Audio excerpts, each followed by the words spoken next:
And we are back, the Casuals MMA, here to talk UFC 263. Hello, everyone. It's been a little bit since we've been on the show. We appreciate you having you back, but we got an exciting card this weekend, so we wanted to chat. I'm joined, as always, by my boy, Daniel Corrado. What's up, brother? Let's go, bro. It's been a while since we've done one, so I'm ready to go. Since the last time, I mean, the fight cards have just been absolutely outrageous. And I think the biggest reason is just having fight fans back just elevates the fighters, the people watching at home, and then you already know if you're at the show, I can only imagine what it's like with 15,000 screaming fans and or more. Man, when are they gonna do a show in South Florida, man? I know they had the one at Tampa, but I think that was one of those first ones that they came back. But when are they gonna do? They don't do enough in South Florida.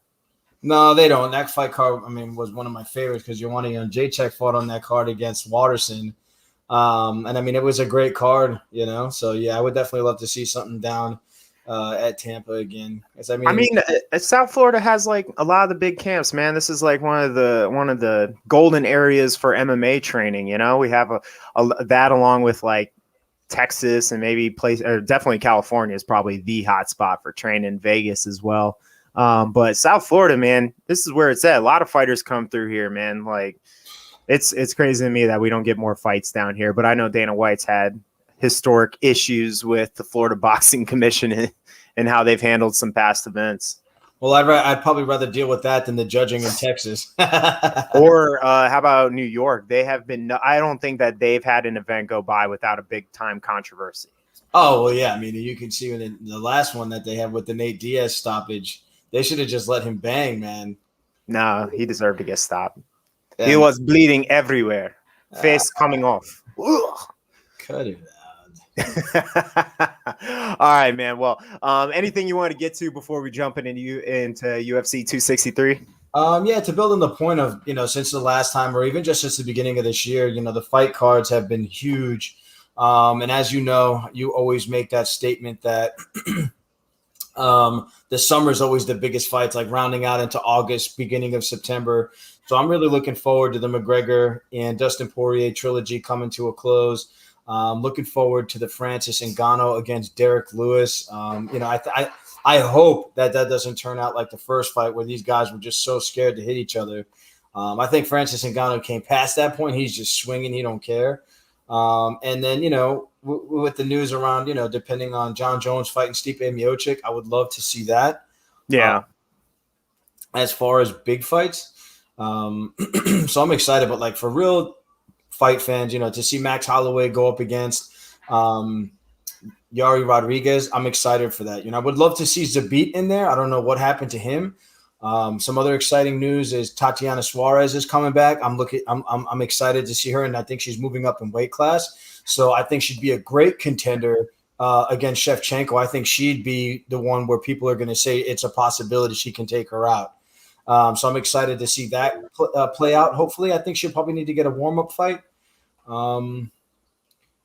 Yeah, Tatiana should not jump right back in and fight her right off because it's been a while. It's been a minute since she's fought because of an injury, and I think she's like, yeah, man. So it's been a long time. So I think it's been the same thing with Zabit too, as he's been injured and out because he's another guy that should be up there in that 145 contention, but I feel like he's been out for a long time too with an injury, if I remember correctly. So a little bit over a year. Yeah, but that should be exciting. I mean, it's crazy to think, man. We don't even have that McGregor and Poirier fight. I thought that was originally supposed to take place like back in May or June, but I guess that was probably all talk after the first fight. Because guys always ideally say, "Oh, I want to fight tomorrow night," but that never happens. When business gets in the way. But yeah, we still have a month. We're still a month out. Actually, I think from today, June 10th, we're still exactly 1 month out from that fight. Which I'm surprised that they didn't. It's not July 3rd. It's not the 4th of July weekend, but whatever, man. It is what it is. I'm looking forward to this one, though. Let's talk UFC 263. As always, we're just gonna let's get straight into it, man. Let's talk UFC 263. There's a lot going on here. The early prelims and the prelims, they got some pretty good fights on here. You got Chase Hooper fighting on the early prelim versus Steven Peterson. Chase Hooper's a guy to watch on the prelims that are on ESPN. You have Drew Dober fighting Eric Anders versus Darren Stewart. Joanne Calderwood's on there. Hakeem Dawodu, who's a young prospect. You got a ton. So you do have a lot of good fights on those early prelims. Anything stand out to you on that one? I mean, I always love watching Eric Anders fight, whether he wins or loses. You know what I mean? He's just a go-getter. Watching Drew Dober after his last loss against Islam, you know, I'm excited to see him come back and fight, as I feel like he's a rising star. But even on the early prelims, I'm not sure, but I really am excited about that one heavyweight fight where Carlos Felipe. I'm excited to see him, you know, climb the rankings. That's on the early prelims on probably Fight Pass. Actually, no, it's on ESPN. But that's really it. I mean, I think the entire card from beginning to end, not just the main card, you're going to see some really wild fights. I think Dana did a great job on this. Yeah, I'm pretty sure that one guy's name, he's called Jake the Prototype, but he should be Jake No Neck Collier. So I don't know if you've seen that. You see him, right? Yeah. He's like a turtle. Just saying. I haven't seen either of those guys fight, so that'll be interesting to see him. But man, I say it all the time, man. I've said it forever, and I'll say it probably forever more until these guys actually start getting paid, because the biggest and best athletes in the world are going to go to the other sports, because UFC fighters just don't get paid a lot. That's why you'll see like ex-football players or ex-heavyweight boxers or whatever come over to MMA, because they'll do it for fun. They'll do it after the fact, right? Or when they don't have any other opportunities. But the best heavyweights athletes in the world are going to go to other sports first. But heavyweight always needs an injection of talent, especially young talent if it's out there. So I'm all for it, man. And who doesn't love to see the big boy scrap, man? I'm first and foremost a guy that loves style, technique, stuff like that. But at the end of the day, man, sometimes it's like going to see a Transformers or Fast and Furious movie. You ain't here for a deep story, baby. You're just here for the entertainment. You want to see cars. You want to see cars collide. So that's why I want to see. Oh, dude, no, man. When the leather hits on a heavyweight, it is just different. It's different, man. It's different. You know. And then just to point out how good Francis Ngannou is, heavyweights just hit differently. Francis Ngannou hits even more so than other heavyweights, so he's on his own fucking level. Excuse my language. Excuse your language. You made me say it. But anyways, let's get into this main card, man. Let's get hyped up. It's actually a pretty loaded card. I mean, I don't think there's not a name that wouldn't be known across even casual MMA fans, across the internet sphere. So why don't you kick us off, man? Why don't you give us an intro into this first fight, and let's talk about it. Yeah, no, we got a light heavyweight bout going on. We got Jamal Hill against Paul Craig. The betting odds on Bovado's putting Jamal at the minus 325 versus Paul with the plus 250. I'm really excited about this. Jamal's coming off a 3-fight winning streak. 2 of the 3 are by TKO. I mean, his most recent win over Ovince St. Preux was just phenomenal. I mean, you just really saw him work, lay some heavy hands. He's durable. He can take some hits. And, Ovince St. Preux, if he feels uncomfortable in the feet, he's going to take you on the ground. And for Jamal to be able to kind of keep his composure and keep it standing up and land that TKO was extremely impressive. So I'm excited to see him going. As far as, Paul Craig, he's a little bit more of a vet in the game here, but he's inconsistent. So he just came off of his last win over Rua, that he had a draw in the last one back in November 2019. And I mean, I feel like Paul Craig, even though he won that fight, he was, winning that fight on somebody on the tail end of their career. So I'm not really too sure how I feel about him coming into this fight. If I feel like, he's going to be able to put up a fight, I feel like for him, I'm going to call him he's got a puncher's chance, and that's about it. I'm really rooting for Jamal, and based on his technique and kind of the people that he's been fighting, I think this is going to be an easy TKO for him in this fight. Yeah. This one's going to be interesting. I mean, to your point, Paul Craig doesn't have like a signature win. You know what I mean? You can argue that Mauricio Rua was a signature win, but is it really though? I love Shogun. Everybody loves Shogun, but the guy's well past his prime. You know what I mean? Like we're more impressed. I think as a fan, like I'm more impressed when Rua wins. Like when he gets a big time win, you're like, nice, Rua showing us a little bit of that old school, like, early days Shogun, pre-UFC. Even I guess you could even argue when he came into the UFC too. But like Paul Craig doesn't really have that signature win. He can come across. He's a very well-rounded fighter. He's definitely going to take this fight to the ground. Jamal Hill's a young, explosive guy. And I think like while people think about his hands, he comes out of a jiu-jitsu heavy gym. When you have jiu-jitsu in the name of your gym, I mean, that pretty much tells you straight up because he's really the only fighter out of there that's a pro fighter, has got a record from research. But I mean, Jamal Hill, everybody expects him to come out firing. He's a Dana White Contender Series guy too, but he's actually had 4 fights. The guy only has 8 fights as a professional. 4 of them have already been in the UFC. I mean, that's pretty damn impressive. To beat a vet like OSP with knockouts like he did, whoo, that's pretty damn impressive, man. So Paul Craig, again, he's a guy, he's kind of a toss-up to me, man. Like, he does have some good wins under his belt, but he doesn't have that signature one. He has losses to Alonzo Menafield. He had a draw with Shogun initially before his last win over him. He lost to Jimmy Crute, who's a good young prospect in that division. Khalil Roundtree, Tyson Pedro, he has knockout losses too, so he's susceptible to getting finished for sure. And that's what I'm saying. Jamal's got those heavy hands, man. Yeah, actually, a shout out to Sean Casely mentioned over on Facebook is he does have crazy on his side. I mean, especially when you have the nickname Bear Jew.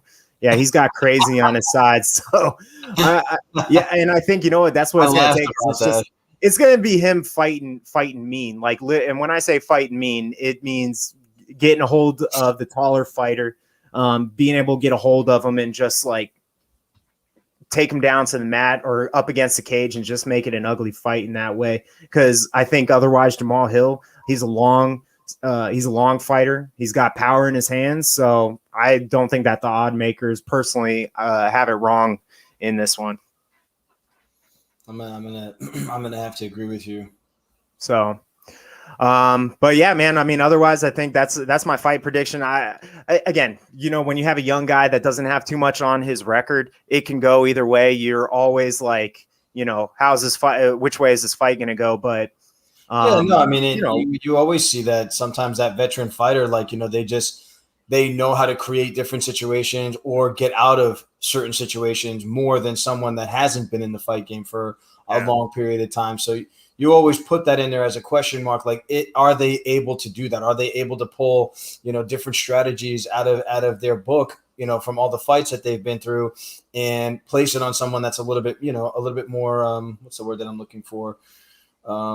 Not as an expert in really understanding, the cage and other fighters. So, I said, for me, I'm still going to put it as Paul having a puncher's chance versus, saying anything else. I'm thinking Jamal Hill.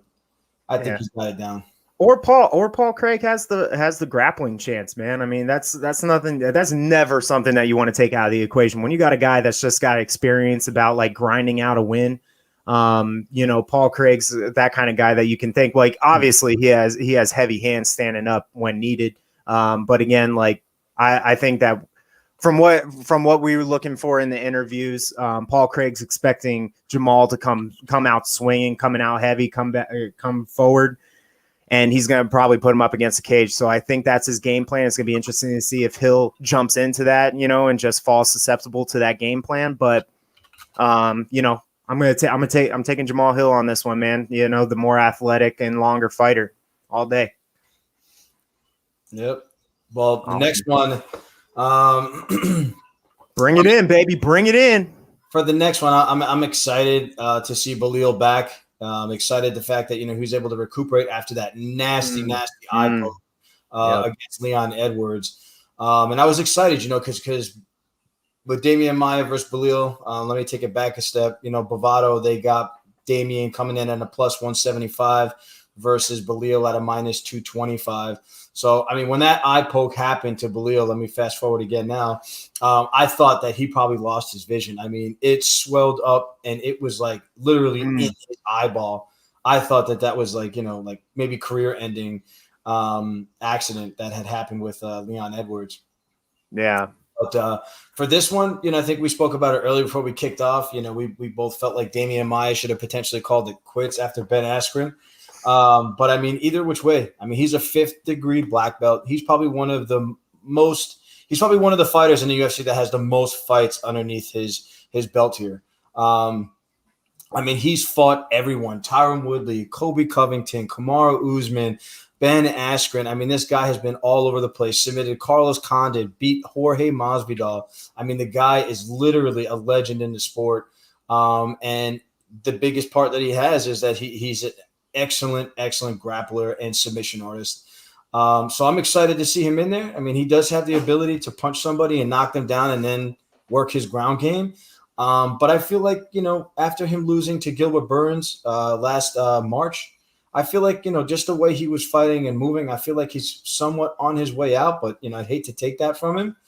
But I just feel like Belio, coming off of 4 straight wins before that eye poke, which was ended up being classified as a no contest, I just think he's the fresher, better fighter. I feel like he's durable. He's going to outpace Damian Maia.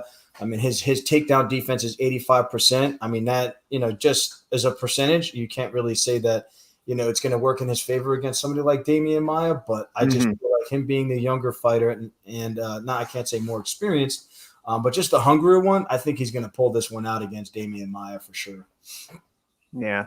Let me tell you, Dan, how I disagree with you. No, I'm just kidding. Actually, it feels weird that we're like 2 for 2 on agreeing with each other. But I guess like when you have some of these fights set up like this, I know, right? It's like, whoa, you guys are agreeing. So the stars align with, I don't know, whatever's happening right now. But Damian Maia, yeah, I think at one point he was talking about calling it quits because he had lost back-to-back fights against Tyron Woodley, Colby Covington, and Kamaru Usman. Now, the impressive thing is the man's like 40 years old. I think those were a few years ago, so he was in his late 30s maybe or whatever. But, I mean, he took all 3 of those men to decision, regardless of how I feel with Colby Covington, dick. He was still able to take the, 3 of the scariest guys, at least Tyron then. He's a shell of himself these days. Alone. What, Tyron Woodley? Big Paul, he needs some support from us. I'm not giving him no damn support. The man's about to make a crap load of money to look like a fool against a YouTuber. And he's probably going to lose, too. I hate to say it, but he's probably going to freaking lose that fight, too, the way he's fought recently.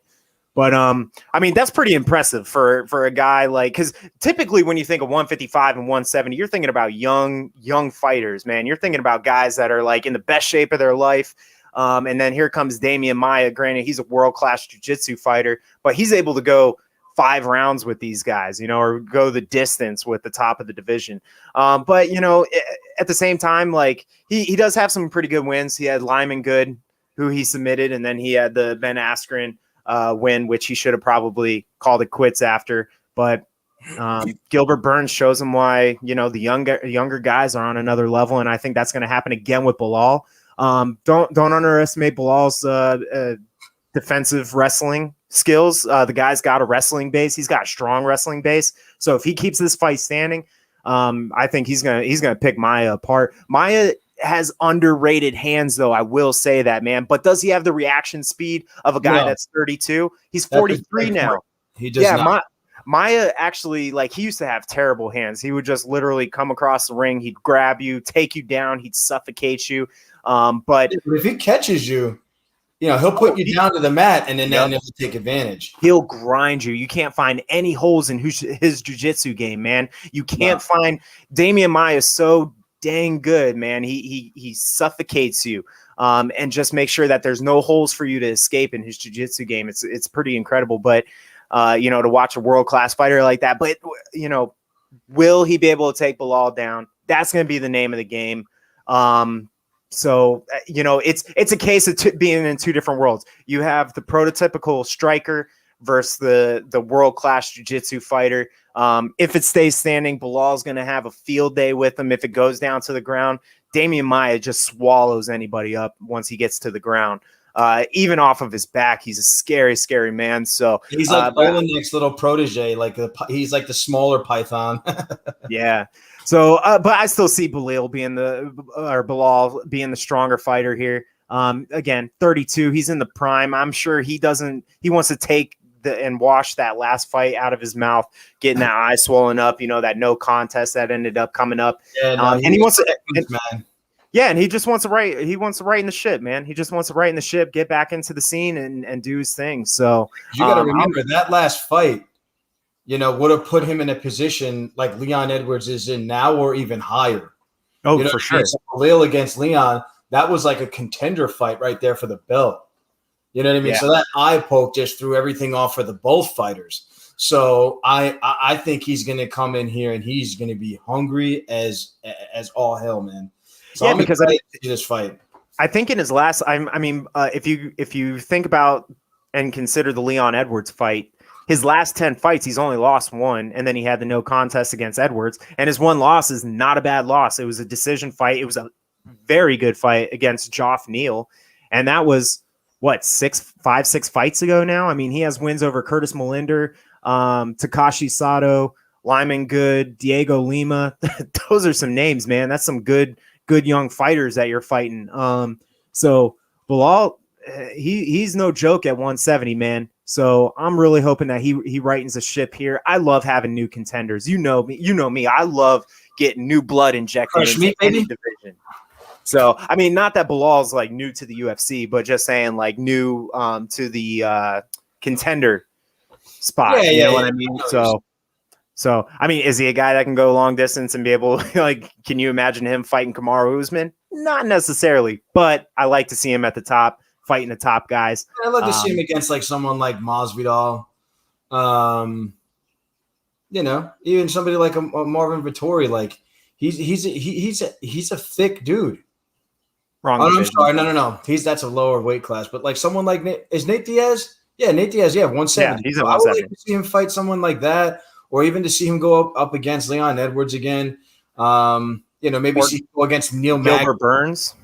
I think Gilbert Burns is lined up with someone else at this point. No, I'm just saying, like, those are the kind of guys you want to see Bilal fight. Yeah. Like, test yourself. Fighters. Yeah. It was supposed to be that way with the Leon Edwards fight, but obviously with the eye poke, that really ruined it. And that was right off the bat. So we really didn't get to see. I think Leon really kind of set the pace early, but it happened so fast. We didn't really get to see these guys settle in. Leon was picking them apart, I think, in that first round, if I remember correctly, regardless. But that doesn't mean that Bilal wasn't going to settle in, because he's a guy that can make a fight ugly if he needs to and have a great fight. So, but either way, going back to this one, I do see Bilal winning. I'm going to pick him in this one. Again, this is just a take of where the fight goes. Bilal keeps it standing. I see him winning. Damian Maia finds a way to get it on the ground. He can easily close shop, man. Close this up, move on, take that win. And I would really like to see him retire, man. There is no reason that he needs to be fighting the top of the 170 division. They could just put him in that circle of like Matt Brown, like move him up a weight class. Matt Brown, Diego Sanchez.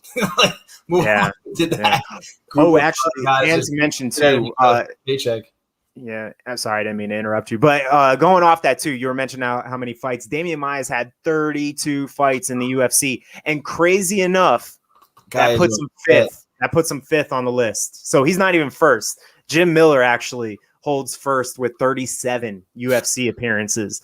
Donald Cerrone is also tied with Jim Miller. And then you have guys like Andrei Arlovsky, who's at 35, and Jeremy Stevens, 33. And then Damian Maia is sitting there tied with Diego Sanchez at 32. So since Diego Sanchez is gone, he's actually going to break that record and jump ahead of Diego and be tied with Jeremy Stevens with this fight. So pretty dang impressive, man. The guy's been around forever, and he's fought, to your point, he's fought everybody.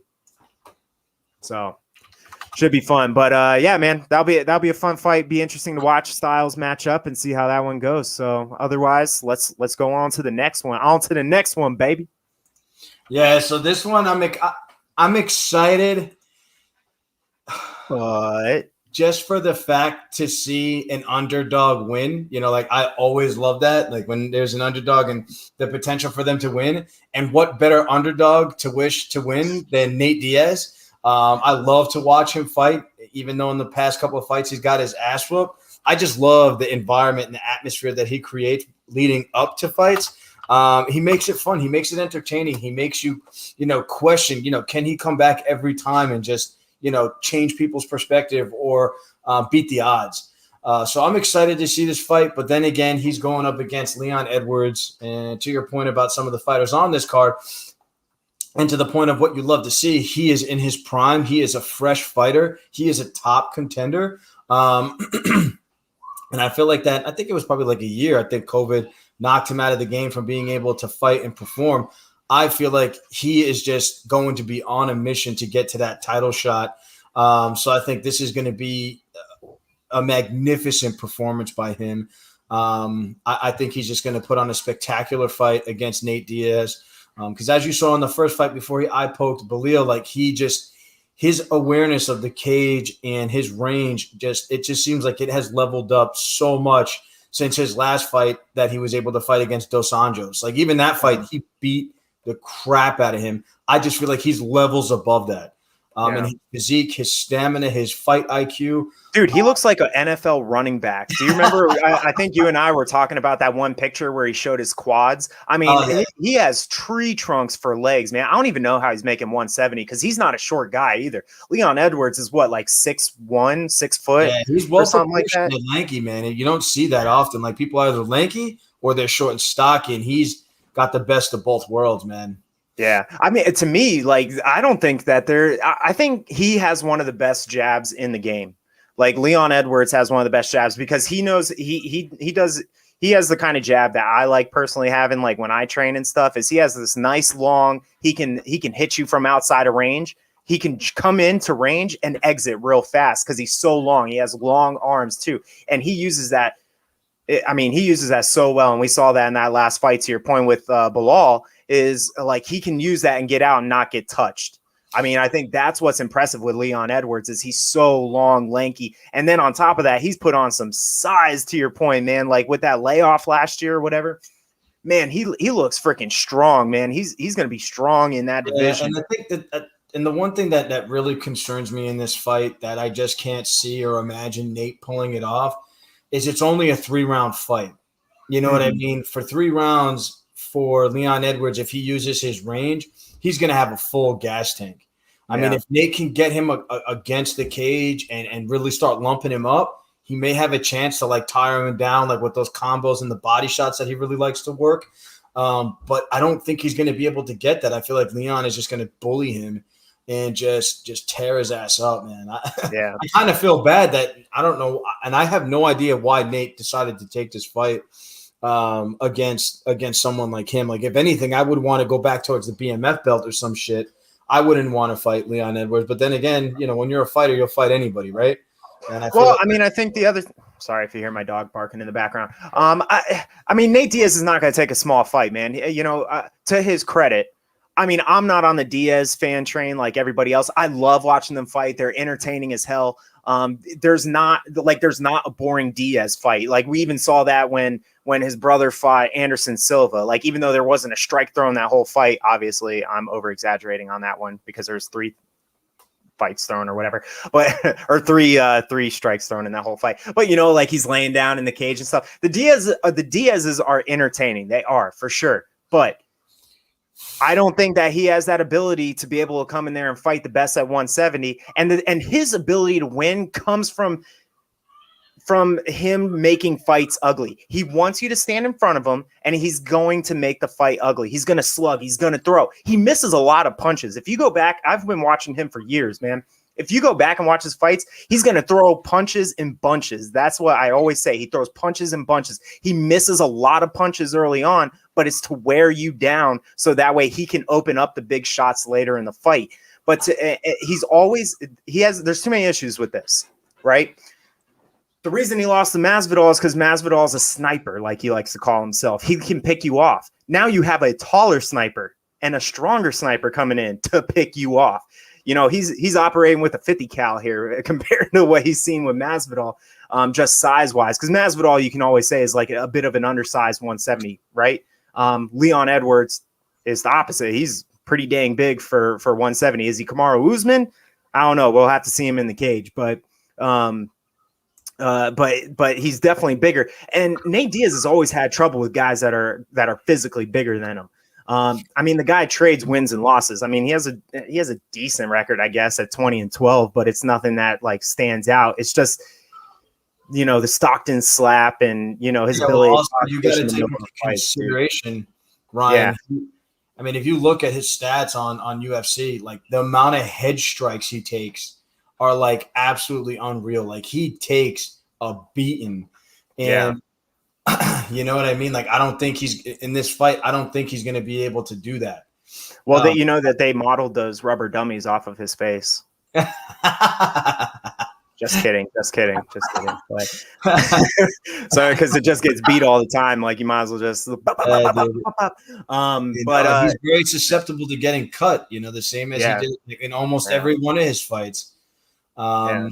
His face, the skin on his face has to be paper thin. I mean, at this point, you can blow on it and he's gonna bleed, and you could just get that early doctor stoppage. But no, hey, look, man, I don't want to take away from Nate Diaz. He is a tough as nails fighter, man. He's not gonna go down. We saw that with the Masvidal fight. Masvidal was piecing him up, and he was landing shots, and he didn't go down. If the doctor didn't stop it, Nate Diaz would have gladly continued to walk forward and walk him down. Hold on, Ryan. I want to point out one point because you did make a funny joke about this. The fight odds on this fight, they got Edwards at a minus 440. No, I'm sorry, 575 against Nate Diaz on a plus 390. Huge. I'll let you go. Monster difference. Monster difference. Yeah, we have it on the ticker. If you're watching the video, we have the fight odds on the ticker on the bottom. Yeah, no, the fight odds, but let's talk about the keys to this fight, right? Like, again, Nate Diaz needs an opponent that's going to be able to stand in front of him and wear him down, right? He's going to need somebody that does not move and he can get into their zone and be able to have that fight. Leon Edwards is not that fighter. Leon Edwards is somebody, again, like what I talked about, his best strength is able to come in and out of range and have that beautiful jab. He's going to pick Nate Diaz apart. He's going to frustrate Nate Diaz. And he's not going to fall. He's not going to fall victim to that game. Nate Diaz is going to sit on the outside and yell at him and be like, come in. Like, let's fight right here. Leon's like, no, I'm going to hit you from the outside. And then he's going to look for that perfect right hand opening to land that shot. To me, this is the best case scenario for Leon Edwards. Like, coming off of that last fight with Bilal, like, why not fight somebody like Nate Diaz who doesn't fight that much, be able to come in and just prove yourself. So, man, like I said, to me, I don't see Leon Edwards losing this fight. I go with Vegas on this one. It does not shock me a least bit that he's almost a minus 600 favorite to Nate Diaz's plus, what was it, 375 or something like that. I mean, that's astronomical numbers. On the flip side, though, if you're a betting person, might not be bad to throw down on Nate Diaz on the chance that, Leon Edwards does fall victim to his game. I don't think that's going to happen, but it's the fight game. You never freaking know. You know what I mean? So that's actually pretty big odds right there. You can probably win some sweet money if you put money down on Nate Diaz. Again, money that you don't mind throwing away because I don't see Leon Edwards losing this fight. So, whoo! That was a mouthful. Yeah, that was a mouthful, but hey, it's gonna be a striker fight. Like there's some exciting fights. Like if most people don't like jiu-jitsu, most people don't like grappling. I do personally because obviously I have an MMA background. I love the technique and I love all that stuff. I know you do too. This is a striking card. Oh yeah, this is a striking card right here. I mean, even with the last fight that we just went over with Damian Maia and Bilal Muhammad. I mean, again, if Bilal keeps that standing, we're gonna see a lot of punches thrown, but. Anyways, I think that's pretty much it I had to say about the Leon Edwards Nate Diaz fight. I know that was a mouthful, but I see Leon picking them apart, basically making them all bloody, and hopefully finishing the fight. Man, I think that's what he needs. I think he needs to finish the fight, which would be a big feather in his cap. No, I think that's a great point as well. He definitely needs a finish. Because how Dana White is, man. He wants to see you take people's heads off before he gives you the big bucks. Which nowadays are called not big bucks, but we'll talk about that at a later time. He does. I will say real quick, like he does have a nice, big, strong right hand, but he does have a tendency to win by decision. Because again, like that jab he has is so clean that he'll fight along that outside. He'll fight, and just stick with that jab, move in and out of range. So I mean, realistically, you're probably looking at a decision. Like I don't see this. I think he needs to finish the fight. Hopefully with the extra weight that he's put on, maybe that'll give him a little bit more strength with some of his punches that hopefully that translates to in-cage performance. It doesn't always with guys. But more than likely we're probably going to see a very, very exciting three round battle. Yeah, but on to one of my favorite fights of the night that I'm so excited about, just because it's a rematch, that I feel like is for the ages. After watching the first one was an absolute banger. And I feel like Baby Moreno won that fight, and I'm hoping that he wins this one. So this is going to be Figueiredo against Brandon Moreno, which I'm super excited about. The fighting odds on this one, based on Bovado, we have Brandon Moreno coming in at a plus 185 against Davison Figueiredo's minus 230. So, I mean, the odds here are close. I mean, if you watch the first fight, they just went shot for shot. I don't think anyone really outperformed each other. It was just so even keel on the damage that they were doing to each other.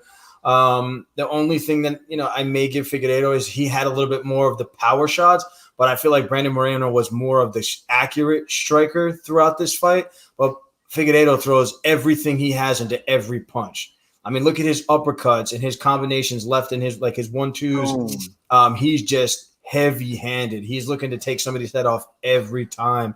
And Brandon Moreno, he's just non-stop throwing flurries of punches, and he's so accurate. So I'm really excited to see this fight play out again. I'm really excited to see what they changed up in their fight strategy to try and beat one another. Because if they're just going to stand and bang again, you're going to go to a decision, and it's most likely going to hit a draw. Or, it's going to be really, really on a fine line on who they choose to win based on the cards with this fight. So I feel like somebody's got to mix up some kicks. I think that would definitely spice things up since there wasn't a lot in the first fight, and potentially some takedowns could be huge in this fight and be a huge decision maker here. Does anybody want to kick anymore after you saw Wyman get his chin split? Nah, man, they're going after, dude. They're going after. Even the heavyweights were kicking and shit on this last card with Jairzinho Biggie Boy against oh my God, who did he just knock out? Sakai. They were that whole card, man. People were throwing leg kicks, and some of them, like, I think about it every time, and I cringe. That snap, like that. Yeah, no, it wasn't fun. Yeah. Oh, hey, real quick. I see we have a comment on Facebook. Is the Edwards and Diaz, is that a 5-round fight? No, it's a 3-round fight. It is, right? I was gonna say, yeah. Usually, if they sometimes there are like non-title fights where they'll have 5-round fights. If they're like outside of the headliner, but it's very rare that you see like anything under like the co-main event down that aren't title fights that are 5 rounds. But sometimes fighters have that as a stipulation. Yeah, I think the BMF fight was 5 rounds, but this one is only 3. That was technically a belt fight. I mean, even though it wasn't a weight belt, it was technically a belt fight. But all main event fights are 5 rounds, regardless if it's a title fight or not. And obviously, that was the main event for that card was the BMF belt. But yeah, that's. I was just asking you real quick. I didn't think it was. So yeah, that one should be a 3-round battle. But. Yeah, and I mean, and for some fighters that don't know, Brandon Moreno, I mean, at this point, most people need to know Davison Figueiredo after his back-to-back wins over Benavidez. I mean, if you didn't know about him after that, then something's wrong with you, because Benavidez was, a top-class fighter in the sport, and if he got his ass whipped the way he did by Figueiredo, you should know him. Benavidez has only lost to champions, man. Yeah, and as far as Brandon Moreno, I mean, this guy has been through the ringer. He got cut from the UFC. He was laid off for a while. Not until he won a belt in another organization did Dana White take him back. And he's just been on a tear ever since. Just beating, Kai Kara France. He beat Formiga. He beat one of the top contenders in the division that everybody was looking to skyrocket up. And I mean, instantaneously whooped his ass. Royval, I mean, even though he popped his shoulder out, he was messing that guy up. That guy was not going to come out of that fight. Because Brandon Moreno's always, he's never been like, a huge prospect or, high on the fight card. So for people that don't know him, check out some of his highlight reels. The guy is a savage. I mean, he's just so fast paced. He just keeps it going all fight long. And I just love fighters like that just keep a high pace and they're willing to take a punch to give a punch to win a fight. When you put on a show like that, you got me all day, every day, entertained and stuck to the TV. And Formiga, on the other hand, he's ready to do it too. Like I said, he's heavy-handed. I think if Brandon Moreno can land maybe some more leg kicks and potentially work the body a little bit more, I think he's going to gas out Figueiredo. You saw him gassing him out in the last fight. Moreno was winning the championship rounds. I feel like if he can mix it up just a little bit more, he's going to tire him out and he's going to be able to finish him for sure. Mm-hmm. Yeah, man, this one should be interesting. I mean, I'm not a big person on like the excuses that you hear after fights, but Figueiredo said that he was in the hospital in the ER supposedly until like 4 a.m. the night before. So he said he was exhausted. I don't know. Yeah, take that with a grain of salt because guys make excuses all the time. He could have very well been. I don't know if there's like a way to prove that. I mean, I'm sure nobody's going to the hospital and being like, hey, was this guy here? They can't do that anyways. It's a violation. But I mean, he did look like he wore out a little bit quicker than we've seen historically with him. So, maybe there was something going on with him. To me, I think that he's actually the crisper fighter because I think Moreno, you see him throw a lot more like higher punch combinations where he'll land those, punch number 4, 5, and 6. Whereas Figueiredo is looking to land the big shot in his 1, 2, 3 punch combinations, right? And we saw, Dan, if you're talking. Yeah, I want to play devil's advocate to that point there. He's looking to take your head off with every shot, but most people, once he starts hitting you with those, they back up. They start to get on their heels. Brandon Moreno. Who are you saying that with? Like Figueiredo, like when he throws those heavy hits and those accurate, like really strong punches, most people start to work backwards and he just demolishes them. You saw that in both Benavidez fights. He caught him while he's going on his heels. If you watch the Brandon Moreno fight, he was coming forward. And I feel like that was one of the advantages that he had. But, Figueiredo just pushed through. But I feel like I said, if he can just switch it up a little bit and he can keep coming forward, I cannot see him not winning this fight. Yeah. Moreno. So just actually, I'll get back to that here in a minute. No, I think you're right. I mean, Moreno's not a joke, man. Like he's a strong guy. I think that this will be fun. I mean, regardless, I think this is going to be just as fun as the first one. I really don't know like too much how or what these guys are going to change up. I think that'll be the interesting thing to watch coming into this fight is that we're going to see like how these guys change up their game plan and see, how they're going to approach this battle. But I mean, it really wasn't that long ago that they fought the first time. So, how much are you really going to change up when you're going from fight camp to fight camp? Because when you're in fight camp, that's completely different than, when you're sitting around and you have time to train off season. Like you don't really have an off season in MMA, but it's really between fight camps that you can try new things and start adding new things to your repertoire. Like not during fight camp. That's usually when you hone in on the skills that you have. So I feel like, especially with these guys, it's been pretty recent. So it's going to be interesting. I think Moreno finds a way to wear him down like he did last time. We can very well see this fight go his way. It was close enough that Dana White wanted a quick turnaround on this fight. I think Moreno had one other fight before this after their first bout. But yeah, man, this one's going to be entertaining. It's going to be fun. I always love seeing the ones, What's that? Dana always wants to do that quick turnaround and cash in on the ones that are explosive. He does that all the time. Oh, 100%. It's not for me. It's not news to me that he would turn this fight around that much. I'm just surprised the fighters, accepted the fact instead of wanting to take a little bit more time off. But after that first fight, you're always going to want to see the rematch just back to back. And that's one thing that I always tip my hat off to Conor. When he loses, put me back in there right away. I'll make those adjustments and I'm going to come back hard. So I always tip my hat to him. I tip my hat to even these fighters willing to come back in so quick because that shit was a war. That was an outright war, man. That was a great fight. Yeah. So, any closing comments on that fight? Otherwise, I wanted to bring up one other thing. For me, I'm going with Baby Moreno on that. I want to see him take the title. Yeah. I don't know. I'm not as big a fan of Davison, so I wouldn't mind seeing Moreno come in there and win because he's a fun guy when you listen to his interviews and stuff. So I definitely wouldn't mind. To me, it's a toss up. Both these guys are super, super talented. Davison has been he's been a great champ since he's been a champ for the short run that he has right now. Some exciting fights. So I would definitely not mind seeing either of these guys as champ moving forward. The smaller divisions are always at a disadvantage, because it's technique over knockouts typically. So most people just like seeing the bigger guys. Like most casual fans that just pay for a pay-per-view or just like throw money down. They just want to see some big guys fight, man. Yeah, they want to see that leather thud. Yeah. So I love the little guys because you watch a lot more technique and stuff coming in. But yeah, real quick. Actually, I want to jump back to the Diaz and Edwards fight. So shout out to our fan Sean. He's 100% right. I was looking it up online. I threw his comment up.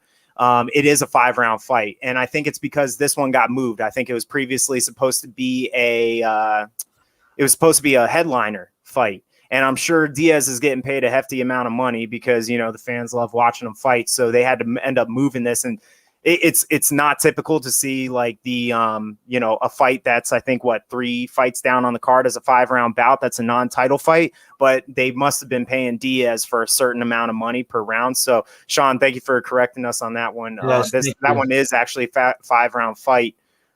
So that's not very typical again of a non-title fight. So do you think that changes the game given that it's 5 rounds now? So that was the first thought that I had. So straight up off the rip, absolutely. Because I made the comment before that if it was a 5-round fight and Nate Diaz can stay unscathed with getting, cut, and he can just get you against that fence and just pounce on your head and pounce on your body, he can tire you out.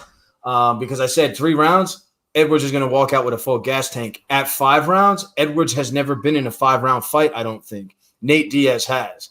So, I feel like it changes it, not to the point that I'm going to sit here and say Nate Diaz is going to win, but I feel like he has more of a chance to win now. Yeah. If he goes 5 rounds. And he's able to get him on the ground. Yeah, I agree with you. It definitely increases his chances, but I still don't think like Leon has a way of staying on the outside. He has a way of getting out and escaping my analysis doesn't change from what I said earlier. I still think he stays on the outside. He has the gas tank to go 5 rounds. This ain't the same Nate Diaz that used to fight all the time too. So, Sean, to follow up because you corrected us on this one, man, can it go 5 rounds? I think this one actually does go to decision, assuming that Nate Diaz doesn't get caught, early. But I still think that, Edwards still walks away with this one with a pretty clean fight on his part. Bloody on Nate Diaz's part probably, but clean on Edwards' part. So it doesn't change my analysis too much, but it does throw an interesting wrinkle in the consideration because, again, Nate Diaz is known for taking shots and wearing people down. But again, I'll always go back to Edwards has that beautiful jab, knows how to stay on the outside and move and stick and move and not take shots. So 100%, man, I'm still going with Edwards on that one. All right. So, I think, what are we 4 for 4 an agreement here? That's a rarity, man. Something's going on. Something's in the water today. Well, you know what? I kind of cheated though. Like, let's not lie. I kind of cheated in the Moreno and Figueiredo fight because I said, "Oh, I don't mind whoever wins." So like, that's kind of cheap on me. Like, if I was gonna be like, all right, I'm gonna say Figueiredo, I have to go with the champ on this one. He's gonna come back in. He's gonna look good, man. Why? You can't because we're about to go. We're about to agree for 4 out of 5, Dan. I can't go with you on every single one. Plus, I do see the counter punch and the strong punches being his advantage in the early ones. So that's what it is. All right, that's what it is. But anyway, so all right, let's move on. Let's move on to the big main event, man. Bring us in on that one. Let's go. So we got rematch. Number 2, we got Izzy against Marvin Vettori from Italy. He's looking to be the first Italian native fighter to win the belt, and we got them at the Bovado odds. We got Izzy at a -265 against Martin Vettori at a +225. And I think you made the best point that could be made about this. I'm going to go right off the bat and say Izzy's going to take this because of Marvin Vettori's, inability to just be agile in a fight. He's very, he's very heavy. You know what I mean? He doesn't move. But the one thing that I did see him do, and if he's able to do it in this fight, is grapple. Like, even though, what was his name? I'm sorry. Give me 1 second. Against Holland, a lot skinnier, a lot smaller guy than Izzy. Watching him just like literally pick him up and drop him. And then to watch Izzy get thrown around like a rag doll by Blachowicz, that may be a huge game plan for him. To take Izzy down. Izzy has no ground game whatsoever. Like, he couldn't even move. Mind you, a lot more weight. He didn't even put on the weight, so I'm sure there's a lot that he learned. But that's the only way I see Marvin winning this fight. It's not going to be that he's going to catch him. I don't think it's going to be he's going to outpace him. It's going to be his grappling. He's going to have to get him on the ground and win by points. But I don't see that happening. I just don't see him being quick enough for the way Izzy moves around the ring. His fight IQ, he's great with his distance and his leg kicks that I think he'll keep him at bay and just pick him apart. Even though in the first fight, Marvin gave him a run for his money, that was so long ago. You've seen Izzy just like literally catapult up the ladder with elevating his skills and being able to really understand his opponents before he steps into that cage, and he puts on masterpieces almost every time, in his climb to the title. So I think I'm really looking forward to watching Izzy fight once again after his loss. I think he's going to be on another mission. I think he's learned his place, especially now that John Jones is in the heavyweight division. I don't think he's going to really step outside of his bounds. I think he's going to just stay where he's at and keep focused. But yeah, Marvin Vettori, he's had some really great fights. He beat Hermanson. He beat Sanchez.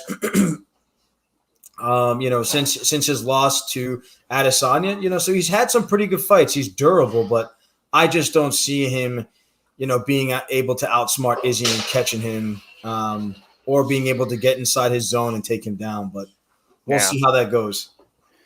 Dan, I have a major issue right now, man. I have a big problem. All right. So let's go. My concern is that you're going to compare Marvin Vettori to Jan Blachowicz. What are you talking about, man? They are in different solar systems. The size of these guys is different. I mean, hey, if you want to take the point like, hey, Marvin Vettori just watched Israel Adesanya just get laid flat and he's going to probably try and wrestle him. Yeah, 100%. Jan is a monster, though. He is a huge human being, especially compared to Marvin Vettori. Yeah, he's like a slab of cement laying on you. Yeah, he is built like a rock, and he's much bigger dude. I mean, the jump from 185 to 205, and that it looks like lightweight to heavyweight when you compare Marvin Vettori and Jan Blachowicz. So that ain't happening, man. I'm telling you this right now. Like, I don't think Marvin Vettori. All right, let me reel back a little bit. You're getting me amped up. It even took Jan Blachowicz a few rounds to actually be able to get Israel Adesanya on the ground. Izzy was able to stay on the outside. He was able to do what he does. He was able to dance around and make his striking look phenomenal.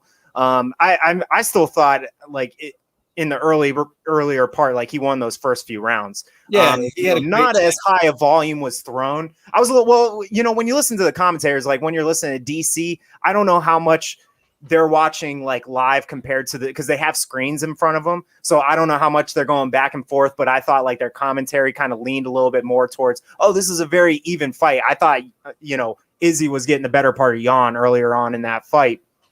Until he was able to take him down. And then that's why you see there's different weight classes because he held him down and he just laid him flat. We don't know what Izzy's jiu-jitsu looks like. He has not fought off of his back. He's not fought on top of anybody other than some finishing punches. So, if Marvin does find a way to take him down, which again, Brunson couldn't even find a way to get this man down, right? Like if we go back to just the 185 division, Costa couldn't even find a way to outmuscle him at that weight. So Marvin Vettori is at a disadvantage here. He's a guy who, against lesser competition, can look like a world beater at times. He looks phenomenal against lesser competition. But as we saw with the Holland fight, man, it looked like he took a few steps back. Like he looked a little bit sluggish on the feet. And maybe that's a testament to Holland because Holland's, very good. He's a very good fighter. Obviously, he needs to work on his defensive wrestling after that. Well, that's why he moved over to Cormier's club. So yeah. But I mean, and Vettori does have a pretty good record, right? His last loss, Israel Adesanya, which was a split decision, but I think that was just a case of one bad judge not paying attention to the fight going on. We see that all the time, so take that with a grain of salt. But I don't think it's the same this time around, man. I mean, This is all Izzy all day. No question, no comment, no concern. I don't see this going any other way, dude. Like this is gonna be Izzy's game all day, 100%. He's gonna dance around. He's gonna look like the much better fighter. If you want me to get more into the technical components of this, he's going to dance around. He's going to be able to strike from the outside. He's much taller. He's 3-4 inches taller than Vettori. So he's going to be able to dance around on the outside. He's going to look 100 times faster. I think that he's going to be re-energized coming after, his first MMA loss. He's going to have that fire under him to beat a guy, especially like Vettori, who's been talking a lot of ish. And Vettori still, man, even in this day and age, he's still my second favorite Italian-based fighter. You remember Alessio? Sakara back in the day, same weight division. Crazy enough, maybe they just build all the Italian guys like at 6 foot, 6'2", and 185. I don't know. I'm not. I'm like, maybe that's only because I'm half Italian or whatever. But anyway, sorry, I'm digressing. Vettori's. Yeah, he's not as fast. If he goes for the takedowns, I don't see him like at 185. Adesanya, I don't think has a takedown against him. I say that pretty confidently because I don't think he has a takedown against them at 185. Obviously, that's different at 205, but that's a different level of player there.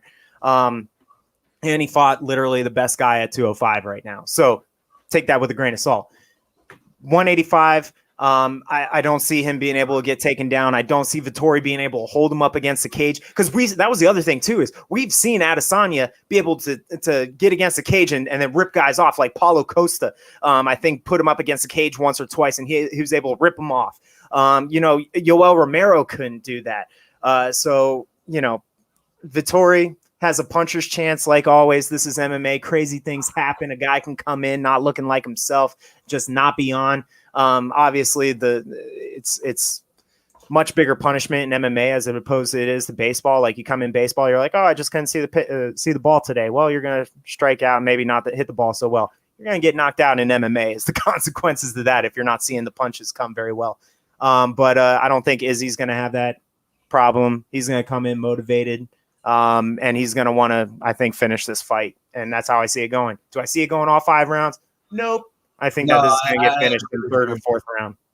I think Izzy's going to finish this fight.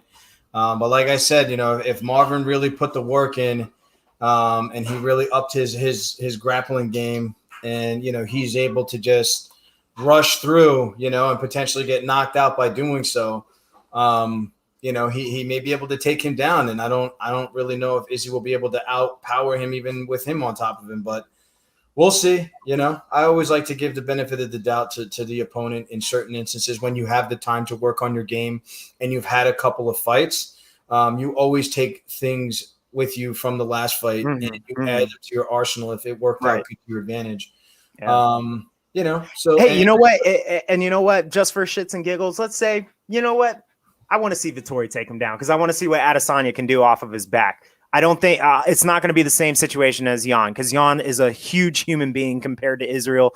Like it looked like, they looked like they belonged in 2 different weight classes. That's not the case with Marvin Vettori. You know what? I say I would like to actually see Marvin be able to take him down maybe in the 2nd round and just see what Izzy can do off of his back because we haven't seen that. He could have fantastic jiu-jitsu and we have no clue because we haven't seen him get down on the mats, right? So, you know what? I'll say whatever. I want to see that. But guess what? At the end of the day, I don't think Marvin's going to be able to take him down. He's not going to be able to hold him against the cage. This is going to be a striking battle through and through. And Izzy's going to clean him up. And that's all she wrote? Yep. Isn't that all she wrote? Call Izzy the janitor because he's about to sweep him up. It's so corny. I know. I'm coming with those radio podcasts like one-liners that you're like, this guy's an idiot. But I listen to this guy just to hear him make an idiot of himself. So. Nah, but this is a great card. I'm excited, man. But like I said, I'm excited for the co-main event more than any other fight on the card. I would just love to see 5 rounds of just nonstop action. I say the Coco main event. I want to see Leon Edwards and Nate Diaz. I'm excited about it, man. Because I want to see Leon Edwards transcend, man. I've been waiting to see him take that next step. He's had a long, he's always fought long. He's always had that nice crisp like punching, but I want to see him take that next step. I want to see him finish Nate Diaz. I want to see him transcend and really make a statement like, I belong at the top of 170 because of this reason. You know what I mean? Let's go. Yes. Sorry, I'm all pumped up right now. Yeah. So I've had my rest. I'm well rested today. But yeah, man, he has the opportunity, man. He has the opportunity to succeed or fail in this one. So it's honestly all on him. Nate Diaz is just here for a paycheck and to talk shit. So Nate Diaz said that he never wants to retire. He said he's like, F all these other fighters. He's like, I'm never retiring. Yeah, no, I saw that. Yeah, I don't know. Ballsy son of a bitch. It's weird to think of like 70-year-old Nate Diaz like stepping like, let's go. Like he ain't got no teeth. Like he had to take his teeth out. Hey, man, look at Mike Tyson. He's up in there, so don't put it past him. Yeah. But all right, man. Well, if that's it, we're gonna close out the show. Any other closing comments for UFC 263? Thank you to everybody as always for tuning in. We really appreciate it. We love being back as always and just talking a lot of crap to each other. This was a record day for the podcast because Dan and I agreed on 4 out of 5 fights. That's crazy. That's never been done before. You guys are witnessing history, but it is what it is. Dan, thank you again, as always, for joining. I love it. It's fun. Thank you for tuning in. We'll catch you guys on the flip side. Enjoy the fights this weekend, and we're out.